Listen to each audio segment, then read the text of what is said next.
महाराज जी के आज के विशेषांक में रक्षा सूत्र परिवार के सभी सदस्यों का हार्दिक स्वागत है। बाबा जी के भक्तों को राम राम। बाबा जी का हमारे प्रति व्यवहार किसी के प्रति पक्षपात रहित होता था। माला के मन को का रंग रूप आकर सब अलग अलग होता है, किंतु सब में व्याप्त होने वाला धागा एक ही होता है जो आँखों से दिखाई नहीं पड़ता है। क्या हम इस धागे का पक्षपात कह सकते हैं कि एक मन का पहले, दूसरा मन का बाद में और तीसरा मन का और बाद में होता है। हम पहले ही कह चुके हैं कि हम बाबा जी के बारे में जो भी दावे उनके संबंध में जानकारी के लिए करें वह अपर्याप्त ही रहता है। बाबा जी के साथ हमारा निकट का सहवास रहने के बावजूद उनके बारे में मेरे व्यक्तिगत अनुभव नग्न हैं। मैंने बाबा जी में जो भी आस्था और उनके बारे में समझ अर्जित की है वह उनके पुराने और निस्वार्थ भक्तों की सहृदयता के कारण है। 1958 में मेरे नए घर में जाने के बाद इनमें से बहुत से भक्त बाबा जी के पास यहाँ, जिसे बाबा जी के शीतकालीन शिविर के रूप में ख्याति प्राप्त हो गई थी, आया करते थे। बड़ी संख्या में भक्त उनके साथ अपना समय बिताया करते थे। घर मधुमक्खियों के छत्ते जैसा हो गया था, जहाँ मधुमक्खियाँ सदैव मंडराया करती थीं। यह बाबा जी की अपने भक्तों के प्रति उदारता ही थी। ऐसा कोई स्थान नहीं था जहाँ बाबा जी लंबे समय तक ठहरते और भक्तों को दर्शन देते थे।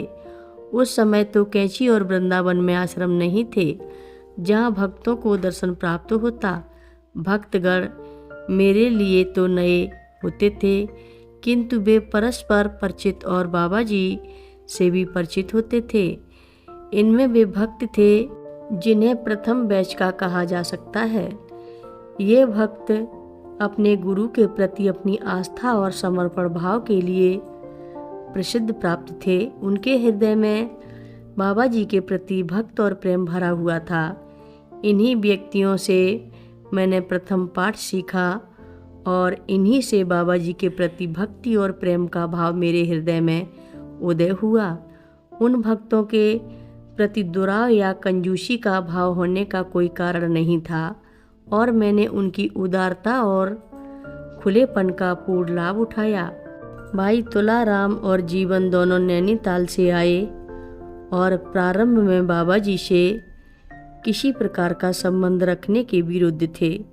बाबा जी नैनीताल बहुत दिनों से आया करते थे और वहाँ के निवासियों में लोकप्रिय थे।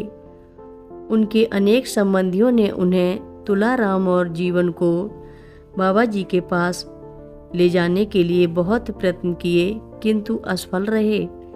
वे बाबा जी से दूर ही रहे जब तक कि उनका मानस परिवर्तन का अंतिम क्षण नहीं आ पहुंचा। वे दोनों बहुत ही भाग्यवान थे। बाबा जी ने उन्हें अलग अलग विभिन्न स्थानों की यात्रा में अपना सहयोगी बनाया।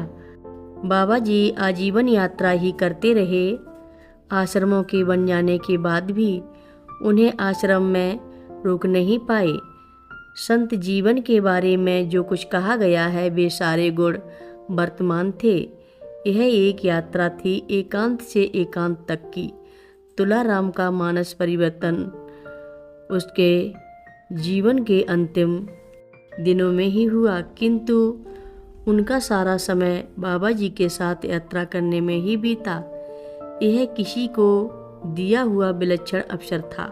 वास्तव में बाबा जी के पास कोई सहयात्री नहीं था। कभी कभी वह मार्ग में पड़ने वाली धर्मशालाओं से किसी को साथ ले लेते थे। कुछ दूर तक उनके साथ यात्रा करते और फिर उसे अलग पड़ाव पर छोड़ देते थे।